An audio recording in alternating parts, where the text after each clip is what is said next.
India fossil fuel पे focus बढ़ा रही है। यस, मुझे भी थोड़ा अजीब लगा। पूरी दुनिया तो ग्रीन एनर्जी की तरफ जा रही है, न्यूज़ में भी हर समय रिन्यूएबल एनर्जी की बातें होती है, तो ये ऐसा शिफ्ट क्यों? और तो और हमारे कंट्री का टारगेट है कि हम 2040 तक एक रीजनल ऑयल रिफाइनिंग हब बन जाएं। इसका मतलब क्या है? इंडिया ये अलग रास्ता क्यों चुन रहा है? आज समझेंगे। मैं हूं शांतनु जैन और आप देख रहे हैं मार्केट्स बाय ज़ीरोधा। आज के वीडियो में हम दो इंपॉर्टेंट न्यूज़ डिस्कस करेंगे। आज का पहला टॉपिक तो आप समझ ही गए हैं कि कैसे इंडिया एक ऑयल रिफाइनिंग हब बनकर अपना एनर्जी फ्यूचर सिक्योर करना चाह रहा है। एंड दूसरा टॉपिक भी बहुत इंपॉर्टेंट है, बढ़ता इन्फ्लेशन जो इस मंथ 4 सालों में हाईएस्ट है। ये थोड़ी चिंता की बात है, तो इसको हम अच्छे से समझेंगे। शुरू करते हैं। इंडिया की एनर्जी डिमांड बहुत हाई है। लगातार बढ़ते अर्बनाइजेशन और पॉपुलेशन की वजह से ये हाई होते जा रहा है। अभी इंडिया हर दिन लगभग 5 million barrels of oil refine करता है, मतलब annually 249 million metric turns.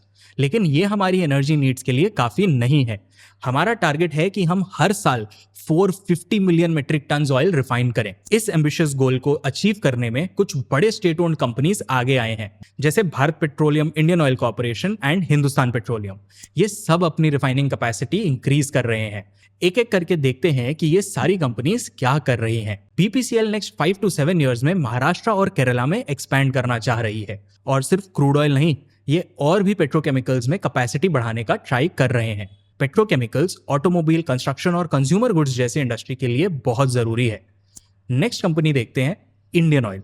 Indian oil India का सबसे बड़ा रिफाइनर है। आईओसीएल पानीपत, गुजरात और बराउनी रिफाइनरीज में एक्सपेंशन कर रहा है। सिर्फ पानीपत रिफाइनरी ही 15 मिलियन मेट्रिक टन से 25 मिलियन मेट्रिक टन पर जा रही है। आईओसीएल भी फ्यूल के बियॉन्ड पेट्रोकेमिकल्स में इन्वेस्ट कर रहा है, ताकि गैसोलीन, डीजल और इंडस्ट्रियल प्लास्टिक जैसे प्रोडक्ट्स एक ही जगह बना सके।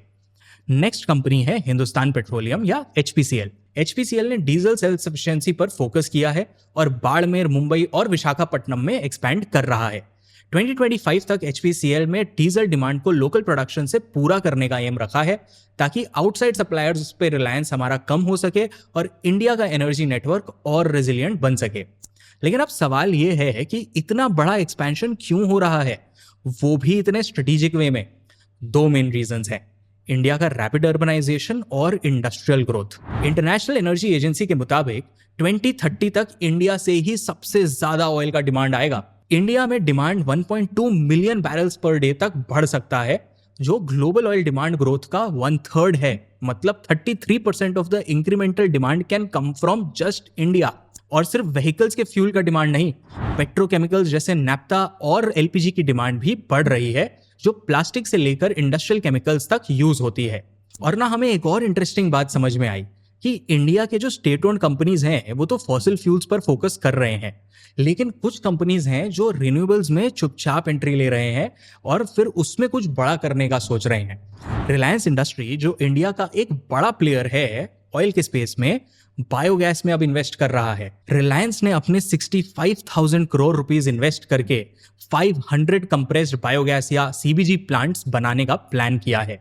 ये क्रॉप लेफ्टओवर्स और फूड स्क्रैप्स जैसे ऑर्गेनिक वेस्ट से बायोगैस बनाएंगे। ये प्रोजेक्ट इंडिया के SATAT इनिशिएटिव के साथ अलाइन करता है, जिसका एम है कि बायोगैस को नेशनल नेचुरल गैस सप्लाई में इंक्लूड करना, जो इंपोर्टेड LNG का एक क्लीनर और देश से ऑल्टरनेटिव प्रोवाइड करेगा। पर बायोगैस ही क्यों? बायोगैस में इन्वेस्टमेंट सिर्फ ग्रीन होने के लिए नहीं हो रहा है, ये प्रैक्टिकल भी है। सीबीजी रिन्यूएबल है और लोकली प्रोड्यूस हो सकता है। इससे इंडिया का जो LNG का इंपोर्ट का डिपेंडेंस है वो कम हो जाएगा। रिफाइनिंग के अलावा हम अपने एनर्जी मिक्स को डाइवर्सिफाई करने के लिए बायोफ्यूल्स में भी धीरे धीरे आगे बढ़ रहे हैं।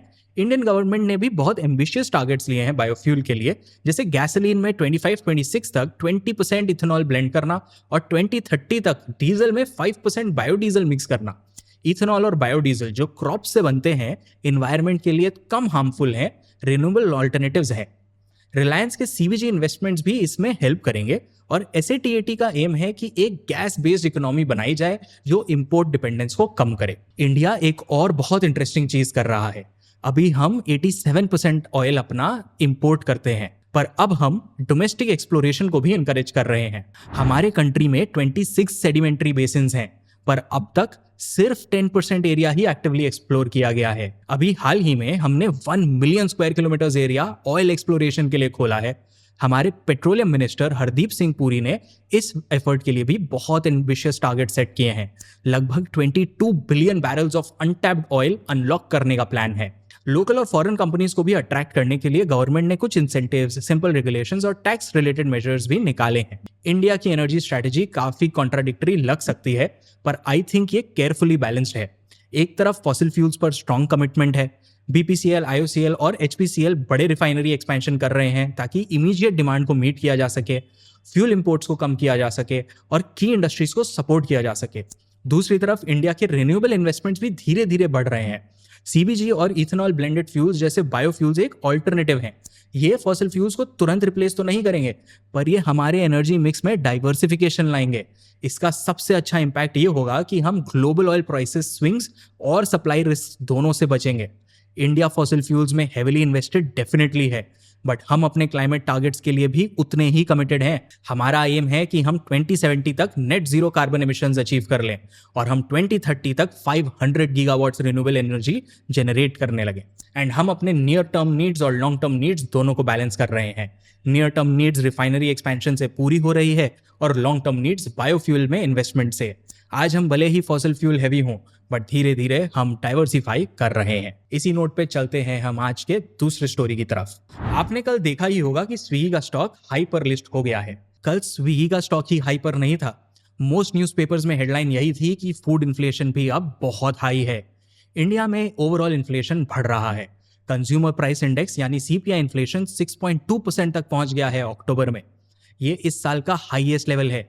आरबीआई का टॉलरेंस लेवल भी 6% है एंड इन्फ्लेशन अब उसके भी ऊपर चला गया है। इतना हाई इन्फ्लेशन रहा तो शायद आरबीआई इंटरेस्ट रेट्स कट नहीं करेगा। यूएस में अभी इंटरेस्ट रेट्स कट हुए हैं तो एक्सपेक्टेड है कि इंडिया में भी होगा, बट अब शायद ऐसा ना हो।